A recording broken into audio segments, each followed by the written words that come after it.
Hi, I'm Dr. Kurt Van Ader, a veterinarian with Purina here in St. Louis, Missouri.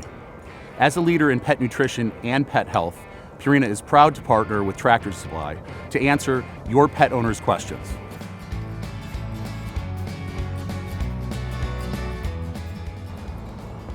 The question of the talking Rottweiler. Rottweilers are actually a breed.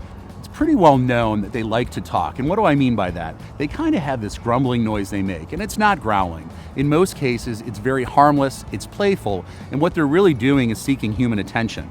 So in this particular case, I would say you probably need to celebrate the fact that your dog would love your attention and wants to engage and interact with you. I think what you might be able to do is just adjust his behavior a little bit. One of the ways you might be able to do that is to actually teach him to speak on command. And once you do that, you can also teach him to be quiet, as you'd like to see when you need to be on the phone or you're having a family dinner. When it comes to training, it's always important to go slow and steady. And what I mean by that is dogs take some time, as do people, when they're learning new things. The other thing you always want to do beyond slow and steady is use positive reinforcement. It should always be about positive affirmation that you're happy that they did what you were trying to teach them. So a lot of good boys, a lot of scratches behind the ears, a lot of voice reflection. The third thing I'd say too is that you need to make sure that there's consistency throughout the whole house and the family. So when you are training your dog, you want to make sure that everyone is using the same command and really rewarding in the same way if possible. And I think if you do these things, you'll be able to have a dog that talks on command and is perhaps a little more quiet when you need a little downtime.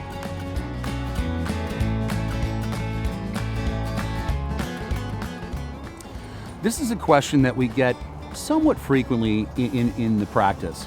And really it's about, why is my dog chasing cars? And what can I do to stop it? The best way to stop it, in truth, is to do it early. Catch it right when it starts. Likely there's something that happened in the past with this dog, and they found it very rewarding to chase cars. So the best thing to do when you're training a puppy is to make sure that they never learn this behavior, never get excited or attached to it, and never certainly get rewarded for it. The reality is chasing cars can be very dangerous. It can result in very serious injury and or death. And it's often not the car that the dog is chasing that will hit them, but one that's passing by as they're trying to cross the road. So prevention is really the key here. So start early and try not to let your dog learn that behavior in the first place. Now, if you already have a dog that's chasing cars, you do need to treat this seriously, and I will often recommend that you seek professional help. And I'd recommend really going one of three places. The first is always start with your veterinarian. Tell them what the problem is, see if they have any behavioral tips or have helped other owners with this problem.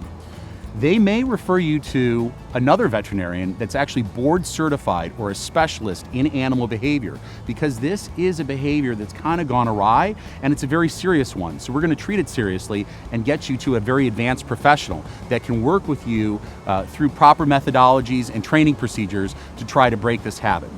And the third option you could potentially reach out to, once again, after consulting with your veterinarian, is working with a certified animal behaviorist, someone who has additional training and has experience with training dogs, and ideally, training dogs not to chase after cars.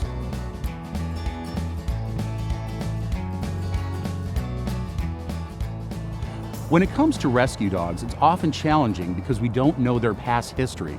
We don't know what's happened to them from a behavior standpoint, interactions with other dogs, interactions with other people. So it's always important to go slow and steady when you're looking at your rescue dog and trying to understand their behaviors and maybe even train them to new behaviors. Now, why does your rescue dog lean in?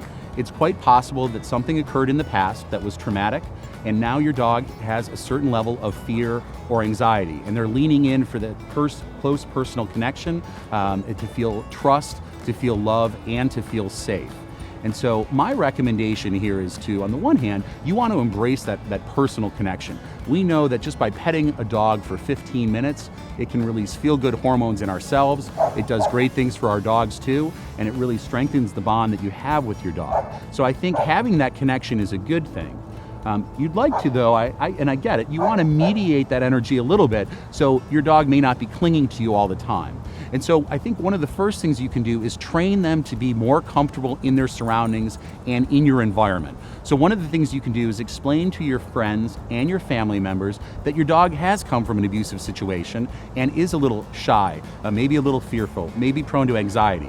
So you need to think about how are you going to get your puppy, your dog, more relaxed around other people. And so once they're on the same page, you want to stage interactions. You want people to come in, perhaps with a treat already in their hand, approach slowly. You want to remain calm and relaxed, letting your dog know it's a safe environment, and then have these gradual, slow introductions to familiar family members or friends that are coming over. And everyone wants to just be relaxed. And by doing that, your dog will sense the energy in the room.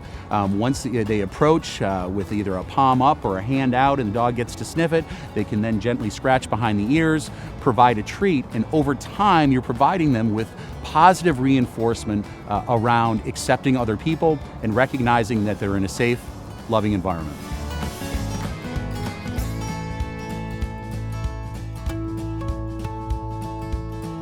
A very common question is 1 dog year equal to 7 human years? We see it a lot on the internet, and I think we've all heard it since we were little kids.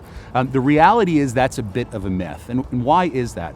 Well, the reality is dogs actually age faster than humans do when they're younger.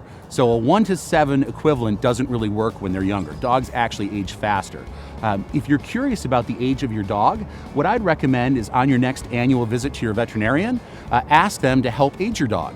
One of the ways we can do that is by looking at their teeth, looking at what we call their dentition. And by doing that, your veterinarian and his or her staff may be able to help you understand, at least in a ballpark range, how old your dog is.